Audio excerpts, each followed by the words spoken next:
Próximo domingo eu estarei em Caxambu. É isso aí, galera. Próximo domingo, dia 23, às 10 horas da manhã, na Escola Dominical, eu vou estar cantando com a galera bonita lá de Caxambu. E vamos falar de missões, porque está no coração de Deus. Um grande abraço para você.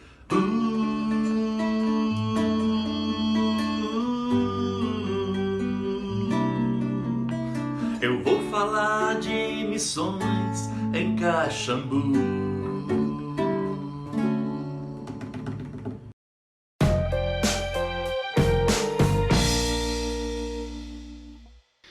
Olá, meu irmão, minha irmã, que a graça e a paz do nosso Senhor Jesus seja com você e com toda a sua família.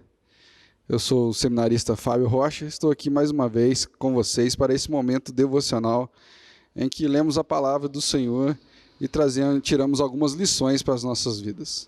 Eu convido você a abrir a sua Bíblia no Evangelho de Mateus, no capítulo 5. Nós vamos falar um pouco sobre as bem-aventuranças. E nós vamos ler hoje os 3 primeiros versos de Mateus, no capítulo 5, do verso 1 ao verso de número 3. E diz assim a palavra do nosso Deus: Vendo Jesus as multidões, subiu ao monte, e como se assentasse, aproximaram-se os seus discípulos, e passou a ensiná-los, dizendo: Bem-aventurado os humildes de espírito, porque deles é o reino dos céus. Nós vamos nos concentrar hoje no verso 3, que diz: Bem-aventurados os humildes de espírito, porque deles é o reino dos céus. Vamos orar a Deus? Senhor nosso Deus e Pai, te louvamos, te bendizemos, ó Senhor, por termos tua palavra em nossas mãos. Somos gratos, ó Deus, porque o Senhor cuida de cada um de nós. Suplicamos nessa hora, ó Deus, que a tua palavra, que é viva e eficaz, fale aos nossos corações, transforme as nossas vidas, nos edifique, ó Deus, para a honra e glória do teu santo nome. É o que nós te pedimos, ó Deus, com o auxílio do teu Espírito Santo, em nome de Cristo Jesus. Amém e amém. Bom, meus irmãos, quero falar um pouco com vocês sobre essas qualidades aqui que Jesus nos apresenta no Sermão do Monte, bem especificamente nas bem-aventuranças, sobre os herdeiros do reino, aqueles que são chamados bem-aventurados. O evangelista Mateus, que escreve aos judeus, ele usa essa palavra, o reino dos céus. Uma vez que os judeus eles tinham em mente que o Messias viria e implantaria um reino militar, um reino, um império político que dominasse sobre as outras nações, que restauraria o reino de Israel, a sua formatação original do tempo do rei Davi e do rei Salomão. E o evangelista Mateus, então, passa a descrever aqui, a falar sobre o reino dos céus, aquilo que Jesus havia dito aos seus discípulos e ensinado a eles, acerca dos bem-aventurados, os afortunados, os felizes, os ricos, aqueles que estavam recebendo, aqueles que estavam herdando o reino dos céus. Os bem-aventurados e os felizes aqui, eles possuem uma identidade própria, uma qualidade própria, que constitui aí todo o caráter desses bem-aventurados. Felizes esses homens, onde a sua felicidade independe das circunstâncias, né? Olhar para esse texto e ver que os bem-aventurados, os felizes, são os pobres de espírito, ou são os humildes de espírito, como é o nosso texto aqui, está nos trazendo aqui. Visto que a grande maioria das pessoas no mundo anseiam por felicidade, anseiam por ser prósperos, anseiam por ter riquezas, nós olhamos para esse texto e percebemos aqui que existe uma contradição em dizer que bem-aventurado, felizes, são os humildes de espírito, e em algumas traduções nos trazem os pobres de espírito, que quer dizer para nós que são aqueles que são desprovidos de algo, de alguma coisa. E esses bem-aventurados, esses homens felizes, né, eles acabam recebendo algo que vem do próprio Deus, do próprio Senhor, é a sua herança, é o reino dos céus. Então nós percebemos aqui essa distinção que há entre os herdeiros do reino e os ímpios. Isso nos remete ao Salmo 1, onde a gente vê uma clara distinção ali entre o homem bem-aventurado e o ímpio. Portanto, os herdeiros do reino possuem essas características bem distintas, que são dependentes inteiramente da graça de Deus, da operação do Espírito Santo em suas vidas, né? Do poder de Deus que atua no seu ser, que atua nesses bem-aventurados, os herdeiros do reino. Para nós definirmos aqui quem são esses humildes de espírito, né? Primeiro eu queria pensar com vocês a respeito de como nós definimos uma pessoa humilde de espírito. Nós definimos essas pessoas geralmente como aquela pessoa discreta, aquela pessoa simples, carente, modesta, recatada. Às vezes aquela pessoa tímida, nós intitulamos ou rotulamos ela como uma pessoa humilde. Muitas das vezes nós também consideramos a pessoa humilde aquela pessoa mais fraca, pobre e simples, né? E até mesmo algumas traduções da Bíblia optam por essa palavra, pobres de espírito. Sabemos que não é bem esse o sentido aqui do texto, o qual Jesus está ensinando aos seus discípulos. E olhando para as Escrituras, para a palavra de Deus, eu queria trazer aqui uma definição para nós de quem são esses humildes de espírito. Quem são essas pessoas, né? O que elas realmente entendem, o que nós podemos entender por humildade de espírito. Para isso, eu quero ler um texto de Isaías, no capítulo 6, em que, no verso 1, diz assim: no ano da morte do rei Uzias, eu vi o Senhor assentado num alto e sublime trono, e as abas de suas vestes enchiam o templo. E no verso 5 ele disse assim: então disse eu, ai de mim, estou perdido, porque sou homem de lábios impuros, habito no meio de um povo de impuros lábios, e os meus olhos viram o Rei, o Senhor dos exércitos. Ou seja, os pobres de espírito, uma definição bíblica para isso, é aqueles que entendem que nada são, ou melhor, que reconhecem que são pecadores. O profeta Isaías vê o Senhor, ele viu o Senhor e ele temeu, e ele reconheceu quem de fato ele era. Ele disse: eu estou perdido, ai de mim, porque estou perdido, porque sou homem de lábios impuros, habito no meio de um povo de impuros lábios, e os meus olhos viram o Rei, o Senhor dos exércitos. Ou seja, uma pessoa humilde de espírito, um herdeiro do reino, ele reconhece as suas imperfeições diante de um Deus santo, de um Deus todo-poderoso. Ele teme a esse Deus, ele reverencia a esse Deus e entende a sua incapacidade, a sua inabilidade para realizar as coisas. E isso é essencial para que alguém se torne um verdadeiro adorador do Senhor, um verdadeiro herdeiro do reino dos céus. Então a primeira coisa é saber que nós nada somos. Estar diante de Deus nos leva a esse conhecimento real de que nós somos pecadores, de que nós não somos nada. E isso nos leva à humildade de espírito, a reconhecer a santidade, o poder, o governo de Deus e de que nós não nada somos. A segunda coisa é entender que nós nada possuímos. Nada que há em nós, nenhuma habilidade que temos, nenhum dom, nenhum tipo de talento, não há nada em nós que possamos fazer para merecer o céu. A salvação é justamente um ato exclusivo do nosso Deus. E o humilde de espírito, ele entende a sua falência espiritual. Ele entende que ele não pode confiar em si mesmo.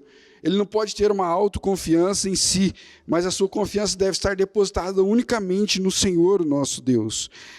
O apóstolo Paulo nos mostra isso claramente ao escrever aos Filipenses, quando ele descreve toda a sua classificação ali, todas as suas qualidades, todos os seus pré-requisitos, mas ele diz que aquilo tudo não é nada diante da sublimidade do conhecimento de Cristo. Ele considerou tudo isso perda e entendeu que estar em Cristo, ter a justiça em Cristo, que é baseada pela fé, é algo que vale mais para ele.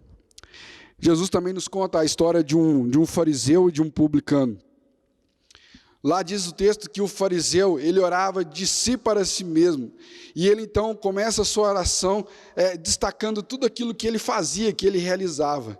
Enquanto o publicano não conseguia sequer olhar para o céu. O publicano, ele curvou o seu rosto e ele batia no peito e clamava: Senhor, se propício a mim, que sou pecador.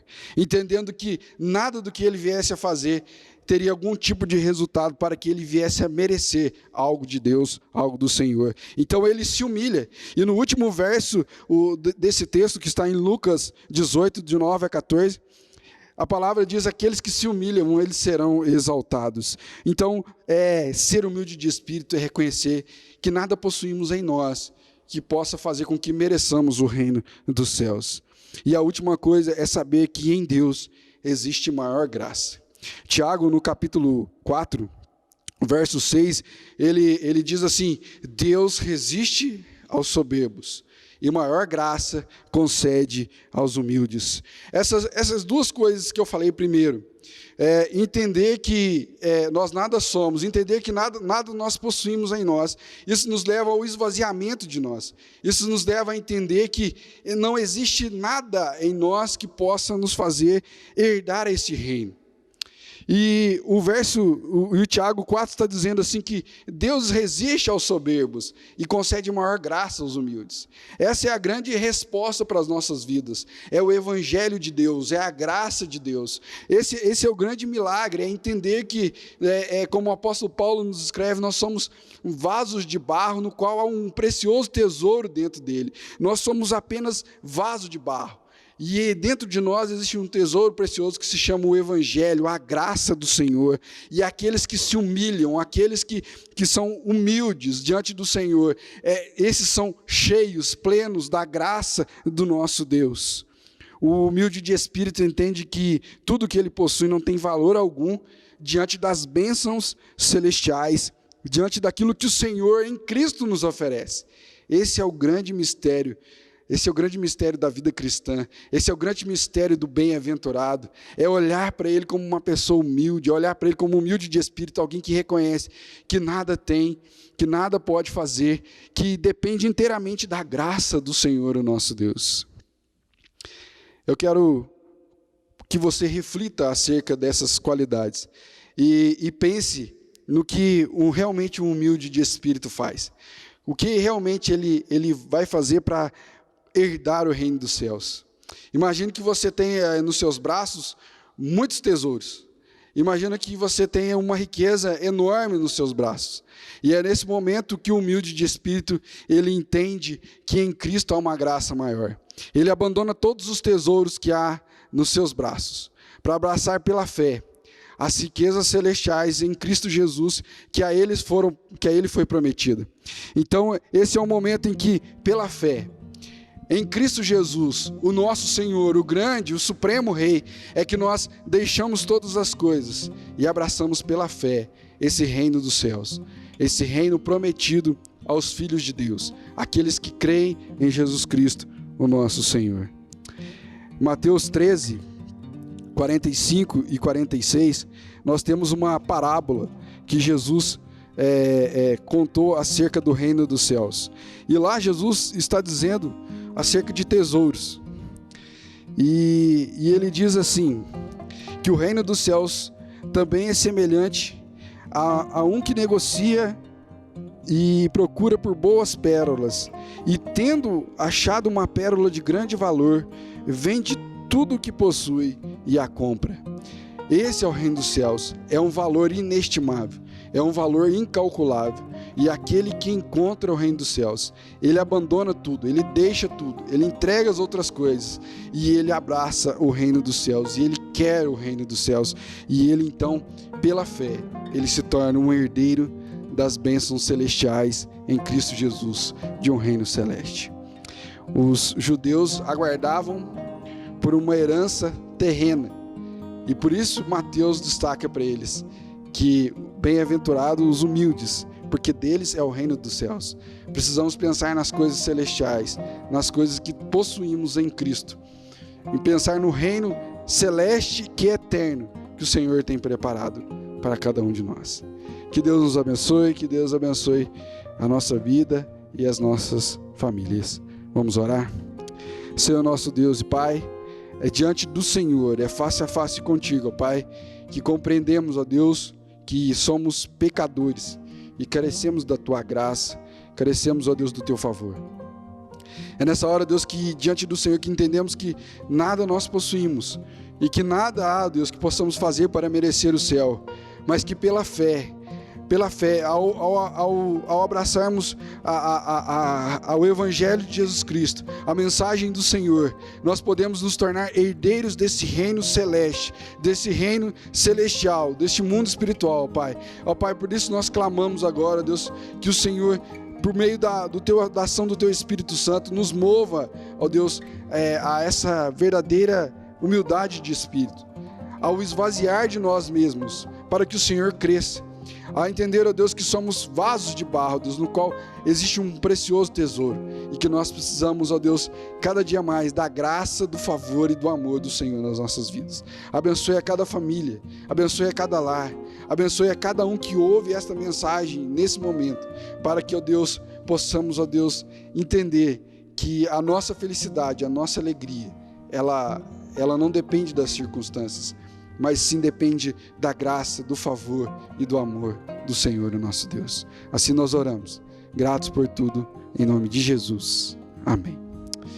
Que Deus te abençoe, que Deus abençoe a sua família. Você que assistiu esse vídeo, compartilhe essa mensagem, se inscreva em nosso canal, deixe o seu like. Dessa forma você está nos abençoando e abençoando outras pessoas. Fiquem na paz e até o nosso próximo encontro.